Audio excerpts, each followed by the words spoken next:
सांगलीच्या या ऐतिहासिक मोर्चात लाखो भगिनी सहभागी झालेल्या आहेत। मराठा समाजातल्या विशेषतः तरुणींनी गर्दी केलेली आहे। या ठिकाणी माझ्या सोबत काही तरुणी आहेत, या मोर्चाच्या अग्रभागी आहेत। आपण त्यांच्याकडून जाणून घेऊया की आपण काय या मोर्चात सहभागी झालो। ताई, काय या मोर्चात सहभागी झालो? सगळ्यात पहिला माझी बहीण कोपर्डीची तिच्याबरोबर जी काही घटना झाली ती खूपच वाईट झाली आणि सगळ्यात लाज वाटणारी गोष्ट म्हणजे अजूनही 2 महिने झाले की चार्जशीट अजून केलेली नाही आहे त्यांनी।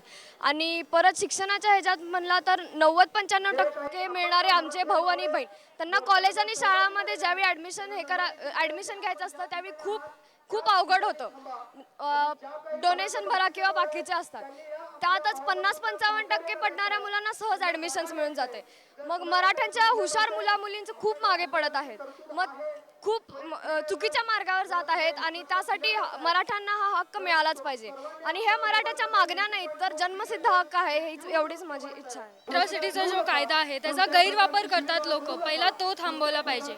आणि कोपर्डीत जी घटना झाली ती घटना खूप वाईट झाली आणि त्याला अजून न्याय पण मिळाला नाही आहे। सो माझ्या मते त्याला न्याय मिळाला पाहिजे आणि आमच्याकडून अपेक्षित एवढंच आहे की आमच्या मागण्या पूर्ण कराव्यात। का सहभागी झालेस यात?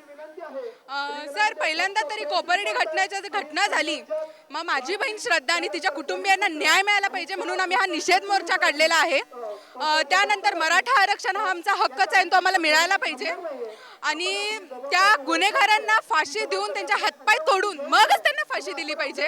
आणि शिवाजी महाराजांचं अरबी समुद्रात जे स्मारक आहे ते लवकरात लवकर पूर्ण झालं पाहिजे। सर, ॲक्च्युली 2 महिने उलटून झाले त्या घटनेला, तरी सुद्धा चार्जशीट दाखल झाली नाही अजून, त्यामुळे आम्ही याचा निषेध मोर्चा काढत आहोत। कोपर्डीतल्या घटनेतल्या गुन्हेगारांचे हातपाय तोडले पाहिजे, त्यांना फाशी दिली पाहिजे, अशी संतप्त प्रतिक्रिया या तरुणींनी व्यक्त केलेली आहे। कॅमेरामॅन सचिन सावंत, संभाजी थोरात, साम टीव्ही, सांगली।